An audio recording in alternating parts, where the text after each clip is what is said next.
La ira no es fuerza, es el grito desesperado de un alma que ha perdido su trono ante las circunstancias externas. Cada vez que permites que el veneno de la rabia corra por tu espíritu, estás entregando las llaves de tu ciudad interior a un invasor que no tiene piedad por tu paz. El hombre que se enfurece cree que está ejerciendo poder, pero en realidad es un esclavo encadenado por un impulso que no puede controlar. No hay nada más patético que un emperador que domina naciones, pero es incapaz de dominar el latido acelerado de su propio juicio. Hoy vas a comprender que tu mayor herramienta de soberanía no es el grito, sino ese abismo de calma que Marco Aurelio cultivaba en medio del caos del Imperio Romano.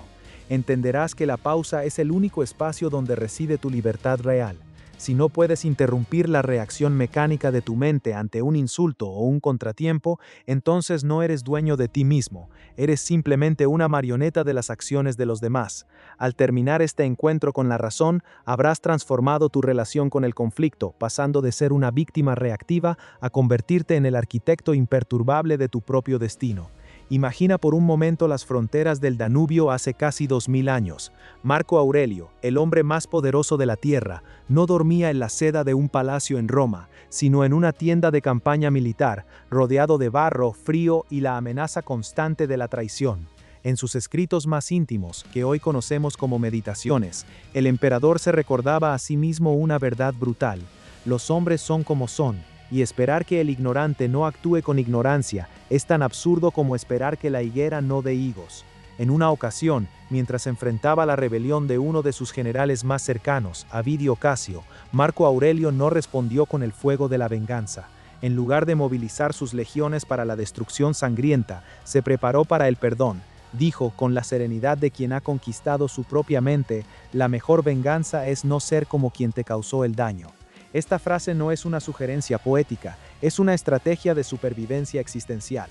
Marco Aurelio entendía que si respondía a la traición con odio, el traidor habría ganado dos veces: primero al quitarle la lealtad y segundo al quitarle su virtud. Séneca, otro gigante del pensamiento estoico, dedicó tratados enteros a estudiar este fenómeno en su obra sobre la ira. Séneca afirmaba que ninguna enemistad es tan dañina para el ser humano como su propia ira, porque mientras el enemigo externo solo puede atacar tus bienes o tu cuerpo, la ira destruye tu esencia misma. Piensa en el peso de esas palabras. ¿Cuántas veces has permitido que un comentario insignificante en una red social o una mala mirada de un desconocido arruine tu día entero? Estás permitiendo que alguien que no conoces, alguien que no te importa, gobierne tu estado mental más profundo. El mundo moderno nos ha vendido la mentira de que expresar la ira es liberador.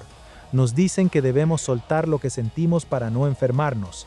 Pero el estoicismo nos enseña lo contrario: alimentar el fuego solo lo hace más grande. La ira no es una olla a presión que necesita válvulas. Es una fiera que cuanto más la alimentas con reacciones, más fuerte se vuelve. La verdadera fortaleza, la de los reyes, es el silencio que precede a la decisión. Cuando el mundo grita, el sabio calla, no por cobardía, sino porque sabe que cualquier palabra dicha bajo el influjo de la pasión es una palabra de la que se arrepentirá. ¿Alguna vez te has preguntado por qué te sientes tan agotado después de un arranque de furia? Es porque la ira consume una cantidad de energía vital que el alma necesita para construir. Es un gasto inútil de recursos internos. Mira a tu alrededor: el tráfico, las deudas, las expectativas de los demás, el ruido incesante de la tecnología. Todo parece diseñado para sacarte de tu centro. El sistema actual se alimenta de tu reactividad. Un hombre que no puede controlar sus impulsos es un consumidor perfecto, un empleado sumiso y un ciudadano fácil de manipular. Pero un hombre que ha dominado la pausa estoica es peligroso para el desorden, porque no puede ser comprado con provocaciones. Imagina la diferencia entre una hoja seca que el viento arrastra a su antojo y una roca que permanece inmóvil en el fondo de un río caudaloso. La mayoría de las personas viven como esa hoja. Si el jefe critica, se deprimen. Si la pareja olvida una fecha, se enfurecen. Si el clima es malo, se quejan. Son esclavos de la meteorología de la vida. Tú, en cambio, estás aquí para convertirte en la roca. No importa cuán fuerte sople el viento de la adversidad o cuán fría sea el agua de la traición, tu núcleo permanece intacto. El secreto de esta invulnerabilidad no es la falta de sentimientos, sino la presencia absoluta de la razón.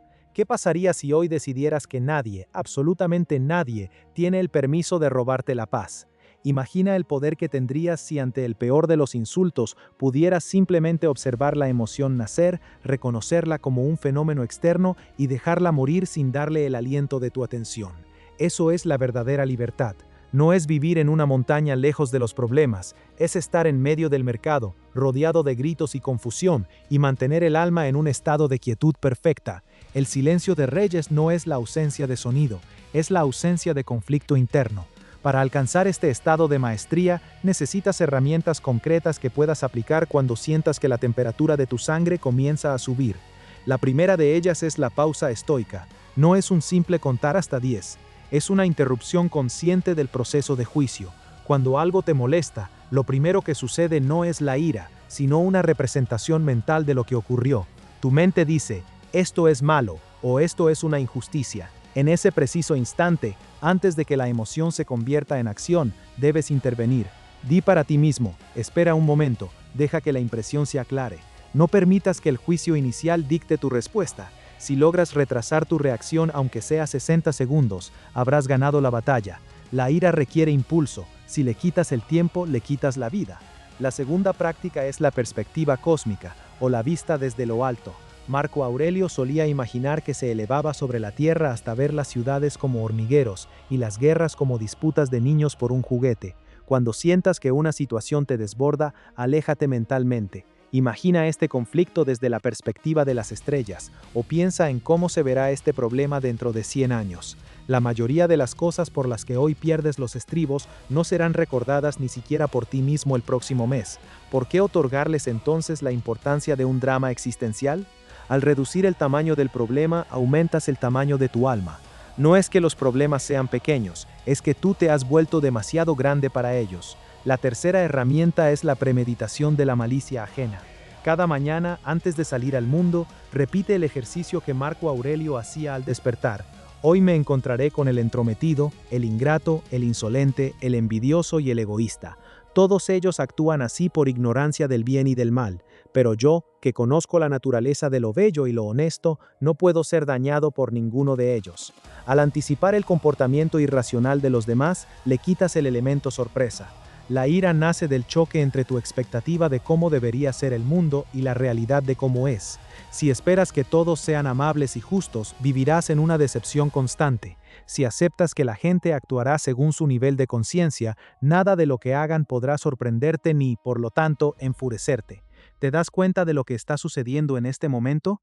Mientras comprendes estos principios, la imagen que tienes de ti mismo está cambiando. Ya no eres esa persona que se siente pequeña ante el caos. Estás empezando a verte como un soberano de tu propio espacio mental. El mundo exterior puede estar en llamas, pero dentro de tu ciudadela interior hay un jardín de serenidad que tú mismo cuidas. Esta es la verdadera transformación de la identidad, dejar de identificarte con tus emociones pasajeras para identificarte con tu capacidad de razonar. Tú no eres tu ira, tú eres el observador que puede elegir no participar en ella. Mira hacia atrás a todas esas veces en las que perdiste el control. ¿Qué ganaste? ¿Alguna vez la ira resolvió un problema de manera permanente? Lo más probable es que solo haya dejado cicatrices en tus relaciones y un sabor amargo en tu corazón. Ahora imagina un futuro donde eres conocido por tu imperturbabilidad, donde las personas se preguntan cómo es posible que nada te mueva de tu centro. Eso no es frialdad, es una calidez superior, una compasión que nace de entender que quien te ataca está, en realidad, sufriendo su propia ignorancia. El fuerte perdona, el débil se venga. Al adoptar esta visión, el mundo deja de ser un campo de batalla para convertirse en un gimnasio para tu carácter. Cada persona difícil es un entrenador personal enviado por el destino para fortalecer tu paciencia. Cada retraso es una oportunidad para practicar la aceptación. Cada pérdida es un recordatorio de que nada nos pertenece realmente, excepto nuestra voluntad. Has pasado de sufrir la vida a usar la vida como material para tu propia obra de arte espiritual. Siente la solidez de este nuevo entendimiento. Hay una dignidad silenciosa en el hombre que elige sus batallas, y que sabe que la mayoría de ellas no valen ni un solo segundo de su tranquilidad. El silencio de Reyes es tu herencia legítima como ser racional. No la malvendas por un momento de desahogo inútil. Mantén la cabeza alta, no por orgullo sino por la claridad de quien sabe que su paz interior es el tesoro más preciado, y que nadie tiene el poder de arrebatárselo sin su consentimiento. Ahora que has despertado a esta verdad, camina con la seguridad de quien ya no teme a los encuentros difíciles. El fuego de la ira de los demás se apagará contra el muro de tu indiferencia soberana. Has comprendido que ser libre no es hacer lo que quieres, sino no ser esclavo de lo que sientes. Esta sabiduría no es para guardarla, es para vivirla en cada respiración, en cada palabra y en cada silencio. Ve y reclama tu trono. Que tus acciones a partir de este instante sean el reflejo de un alma que ha encontrado su propio centro. El camino de la excelencia no admite regresos a la mediocridad de la reacción impulsiva. Has visto la luz de la razón estoica, y esa luz ya no puede ser extinguida. Mantente firme, mantente sereno, y sobre todo, mantente dueño de ti mismo.